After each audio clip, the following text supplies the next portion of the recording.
She had a set of wise guy replies written for her to aim at individual Democratic members of committees when they asked questions.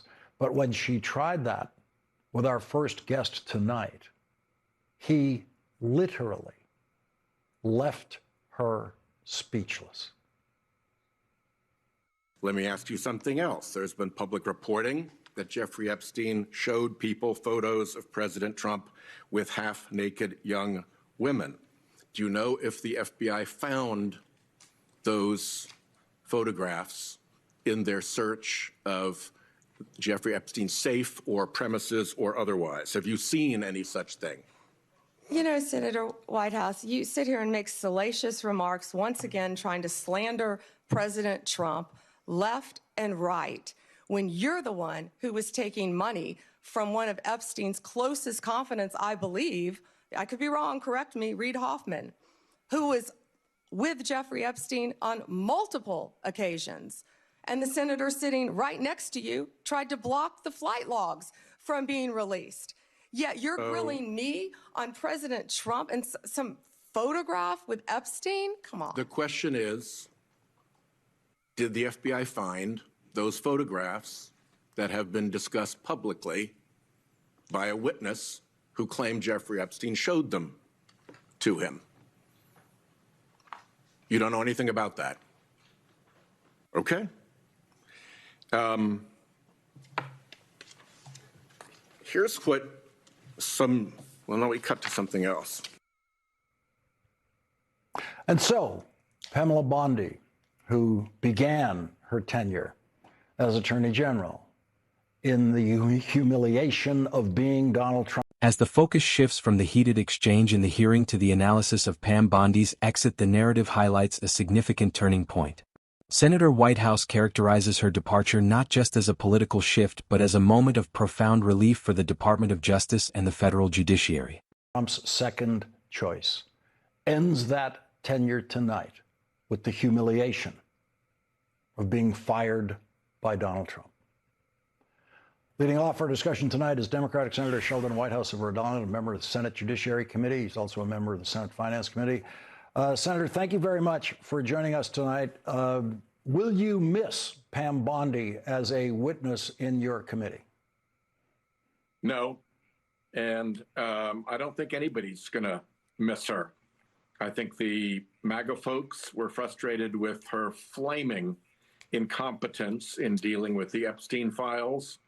I think federal judges are delighted to see her gone, whether they were appointed by Trump or Obama, it doesn't matter. And I think the department is breathing a sigh of relief. When you're the Department of Justice and you're struggling to hire people, that is an unprecedented sign that something has gone badly wrong in that department. With the jurisdiction that your committee has over her department and over the Attorney General personally, for that matter, in terms of testimony, if the Democrats win control of the Senate. The conversation now moves toward the future of institutional accountability. Whitehouse asserts that the lack of transparency regarding specific investigations ranging from threats against judges to the Epstein files marks a fundamental breakdown in the oversight traditionally expected of the Justice Department. In November, what will change for the Trump Justice Department? Well, for starters, they'll have to start answering questions. We have piled up questions about why the Marshal Service won't investigate behind the utterer of a threat to a federal judge, about what happened to the $50,000 that the FBI reported was given to Tom Homan, about where the photograph is that was described in the testimony of Trump with half-naked young girls. The whole game of the MAGA DOJ has been to refuse to answer questions. And they've been backstopped in that by quite supine Republicans, particularly Judiciary Committee Republicans. And it's going to be really interesting to watch as his numbers head into the low 30s and down. And as Republicans come into election mode past their primaries, whether they get spinal injections and begin to push back. And if they do, it's going to make these confirmation hearings very, very interesting in the short run as we get to Democratic-controlled Congress that can do the oversight that Republicans have so disgracefully abandoned. So you have a Senate confirmation hearing coming up for Attorney General. We don't know who the nominee is going to be yet. It might be Donald Trump. The stakes are raised as the discussion turns to the upcoming confirmation hearings for a new Attorney General.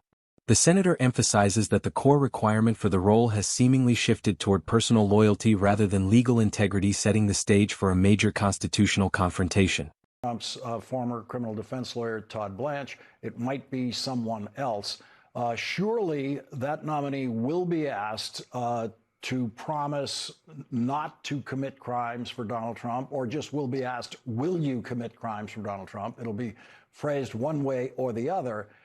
But I think it will be asked in an environment where the answer will be very hard for anyone to believe. It seems like the qualification for being Donald Trump's Attorney General in his mind is that you would be willing to commit crimes for him.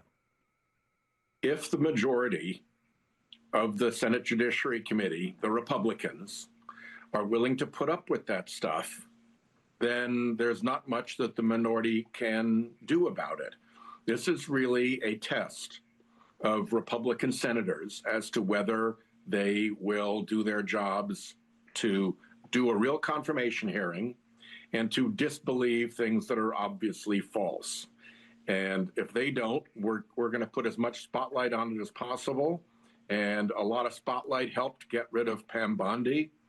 But you're absolutely dead right that there's no penalty for making stuff up to the Judiciary Committee.